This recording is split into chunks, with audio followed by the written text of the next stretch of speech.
yung color, dapat hawakan nyo siya in 5 seconds. Kapag hindi nyo nahawakan, tanggal na kayo sa laro, okay? Teachers, pwede na tayong magbitaw. Bitaw na muna tayo. Tapos bilhin muna tayo mga teachers, humiwalay. Ayan. So pag sinabi nyo, touch the color white, in 5 seconds, dapat ihawak na tayo white. So ano yun? Pwedeng damit, no?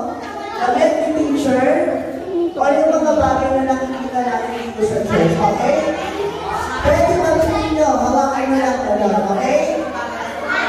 Okay, sige na. Touch the color brown. Touch the color brown. 5, 4, 3, 2, ayun o!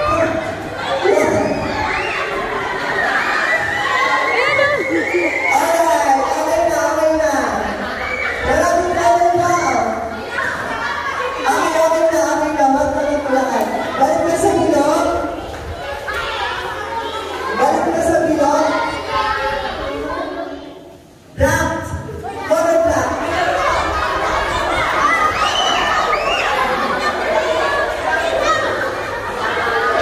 Red.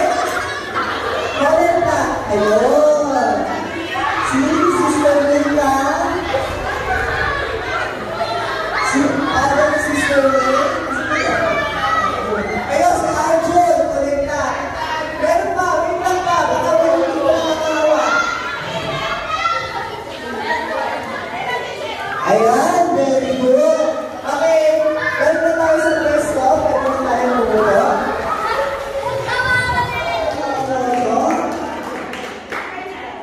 Okay, ano ba?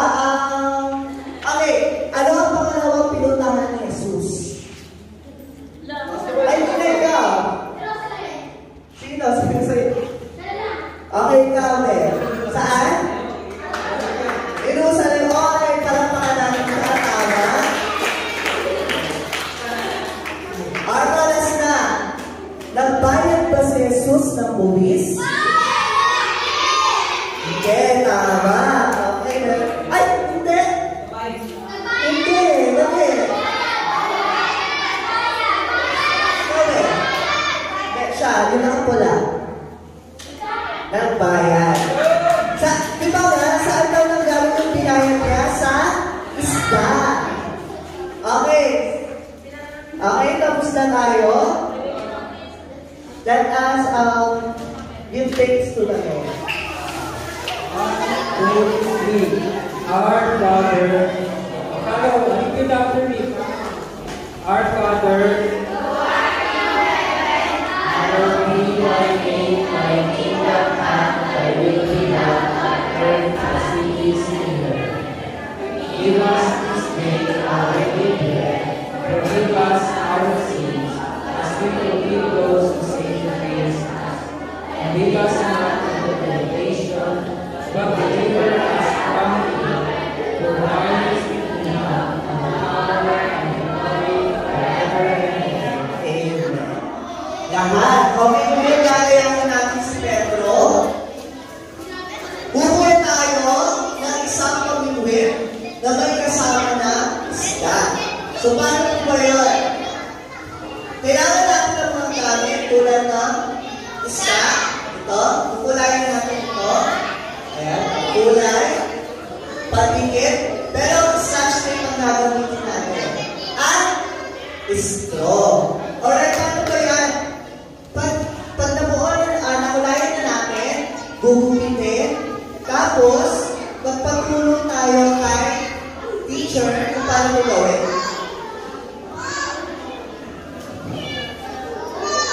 So, ulan, natali yung yard. Kailangan meron tayo sa straw. Tapos, kailangan natin gumupit ng isang maliit na straw. Tapos, ilalagay ang yard, inulusot muna. Tapos, itatali.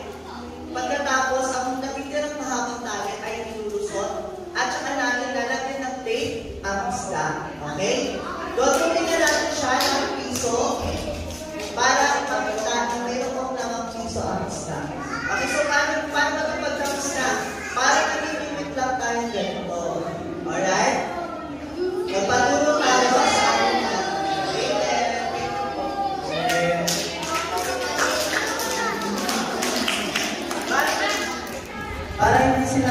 mag-check ang talent.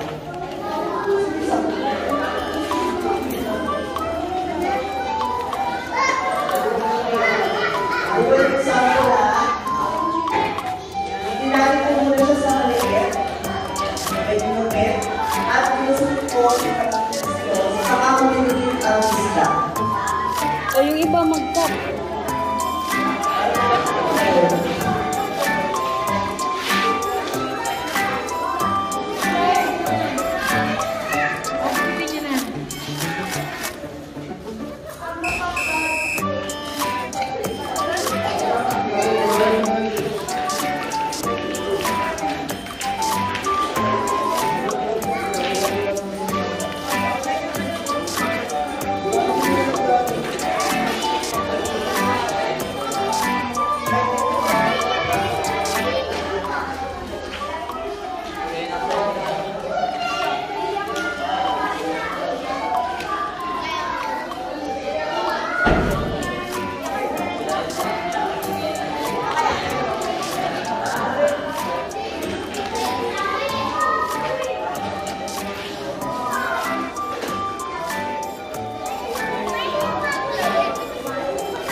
At saka natin i-tape yung isda. Rito na sa akin. Magulong sa pagkakas. Bakit? Ito kay Master.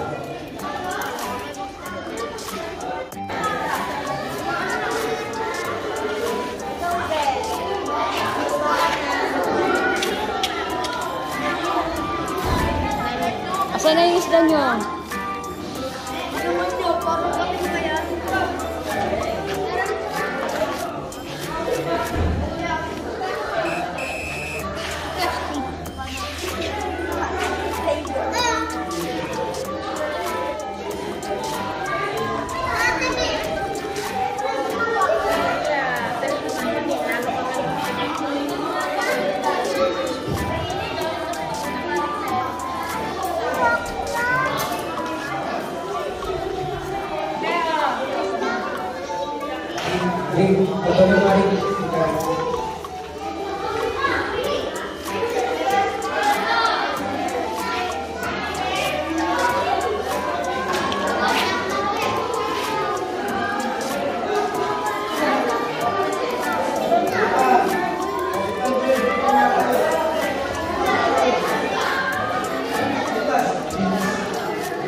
Kids, huwag na kalimutan isip ang ating mga kalat.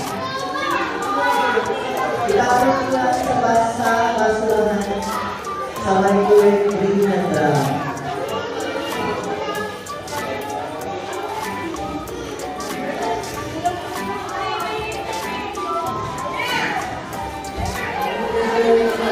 O, dandan! Tama dito sa video.